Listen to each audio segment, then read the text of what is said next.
ডেঙ্গুতে আক্রান্ত হয়ে গত ২৪ ঘন্টায় আরও ৫ জনের মৃত্যু হয়েছে। এ সময় ডেঙ্গু নিয়ে হাসপাতালে ভর্তি হয়েছেন ৩১১ জন। বুধবার সকাল ৮টা থেকে বৃহস্পতিবার সকাল ৮টার মধ্যে তাদের মৃত্যু হয়। চলতি বছর এখন পর্যন্ত ডেঙ্গুতে ১১০ জনের মৃত্যু হয়েছে এবং হাসপাতালে ভর্তি হয়েছেন ২৭,৭৮২ জন।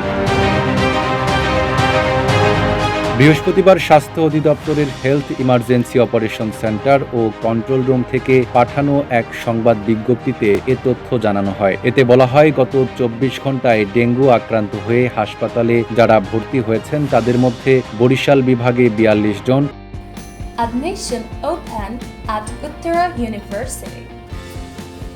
চট্টগ্রাম বিভাগে ৩৭ জন, ঢাকা বিভাগের অন্যান্য জেলায় ৪২ জন, ঢাকা উত্তর সিটি কর্পোরেশনের ৫১ জন, ঢাকা দক্ষিণ সিটি কর্পোরেশনে ৬১ জন, খুলনায় ১৫ জন, ময়মনসিংহে ২ জন ও রাজশাহী বিভাগে ২১ জন ডেঙ্গু রোগী রয়েছেন।